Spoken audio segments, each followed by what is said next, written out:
I have no doubt that I am Bill Clinton's son. It was common knowledge. Everyone in Arkansas knew. Everywhere I went, they pointed, that's Bill Clinton's son right there. He looked like him, don't he?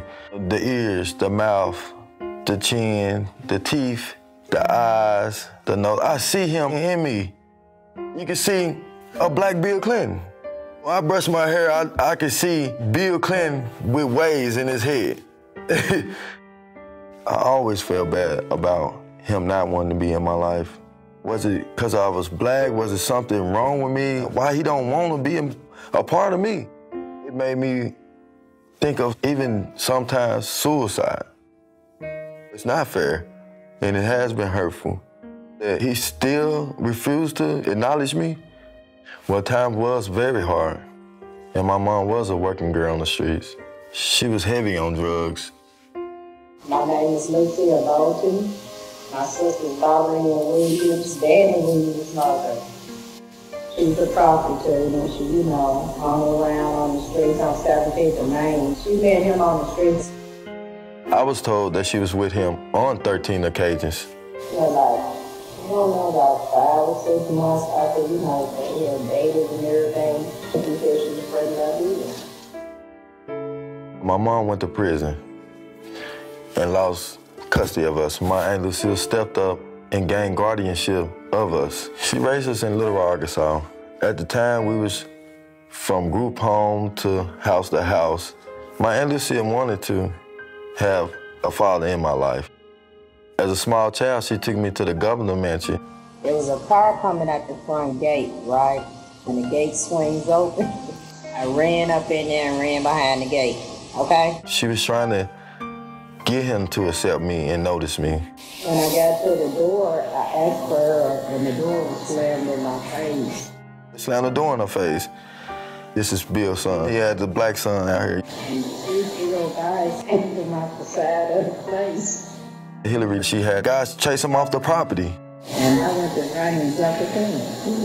Get the hell out of there. I read history. Basically goes back to slave owners. When they have a child with one of their slaves and the wives try to have them banished off the plantation. What century is this? It just wasn't right. Every child in this state is somebody because we're going to give them every chance we can. And honestly, we were needing child support at the time. My mom was in prison. We was poor, okay? We had nothing.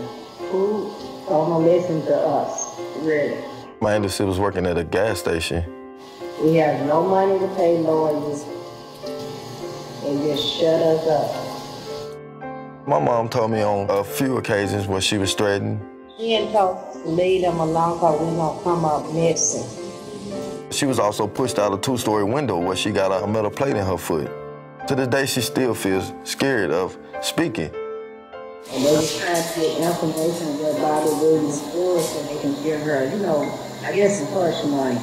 In fact, my mother did receive 7 $100 bills a month in the mailbox.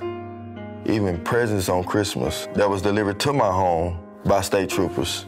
So I felt he was trying to be a part of my life. And then when he became president, everything stopped. In 1995, when my father was president of the United States, the state of Arkansas put us in foster care. I lived in foster homes. It made me feel horrible because I know his child, Chelsea, was well taken care of, and we was house to house, hungry at nights. And to know that my father was the president, it hurts. Try to imagine that your own father refused to love you, refused to say that you exist. Knowing who my father was and that he was so close yet so far away made my pain unbearable. Growing up in Little Rock School District system, it was difficulties because you got gang members, drug activities at the schools. And I wanted more to life. I didn't want to end up dead in the streets for nothing. Moving from home to home, not having a stable place to go. It came to a point in high school where I had to drop out to take care of my little sisters and brothers and make sure they were stable and able to go to school every day. I got a job full-time at a donut shop my 11th grade year to support my sisters and brothers. If I had the love and support of my father that stayed on me made sure I had the best education, I feel I would have had a better life. In 1999, they tried to sweep me under the rug with Bill Clinton's friend publishing this phony DNA test. It never was a DNA test. Roger Altman. Roger is a longtime friend of mine. Just think about it. It was published in a tabloid owned by a donor of Bill Clinton. Even to this day, Megyn Kelly, Howard Kirk, they continue to quote this bogus DNA test, and it really hurts. I would love to see the DNA test done. Several times, I tried to reach out to the Clintons. People say all the time, you're gonna get yourself killed dealing with the Clintons. I wrote letters to his library. I wrote letters to addresses I got off the internet, even emailed him from Facebook and on his Facebook pages. I never got any response back. Once in Little Rock, Arkansas, I visited the Clinton Library. I wanted to see how it felt to be his president, and he was speaking. But by the time we made it there, he was already gone. We took a tour through the library, and just to see all the things he'd done in the world, helping other kids in Haiti and all the other places, it just saddened me because I never received any help from him. Hillary started running for president. She visited Little Rock at one of her campaign stops. I put myself right in front of the podium where she spoke. She was looking right at me, eye contact. Children and families.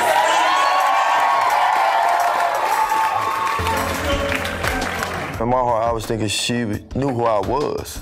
I met with a small group of the Black Lives Matter activists. It made me wonder if she's saying Black Lives Matter, why I don't matter to her. And I just felt for them. I was going to introduce myself as Danney Williams, her husband's son, and her stepson. I am a new grandmother, in case you haven't heard. I had millions of questions to ask, why? We're going to do everything we can to make sure she has every opportunity. As soon as she spoke, she got out of there. I didn't get to talk to my stepmom. I could never imagine having a child and not acknowledge him. I know how it feels to not have a parent in your life. I work construction. I am a person of faith. I take my kids to church every Sunday. I teach my sons how to keep bad language out your mouth, how to speak properly with yes, sir, and yes, ma'am. Recently, I've been telling my kids that their grandfather was the president of the United States. And they amazed by it. They're like, no, is it for real? And I tell them, yes, that is my father. And I'm gonna make sure you get to meet him one day. Hillary, please do not deny I exist. I am your stepson. Chelsea is my sister, and Bill is my father. Super predators, we have to bring them to heel. I felt bad when Hillary called black people super predators and that we need to be brought to heel. I'm black, I'm real, I am her stepson, and I deserve the love that she has given Chelsea. We hear my stepmother tells the nation every day, we're stronger together. They know who I am, and I know who I am. I have to meet my father. I have to know that he's willing to even accept me. I have to know that I don't know. Like any child, I want to know my dad and I want him to know me. I'm his only son in the world, and he's my only dad. We have to come together. We have to. If Black lives truly matter to you, please contact me.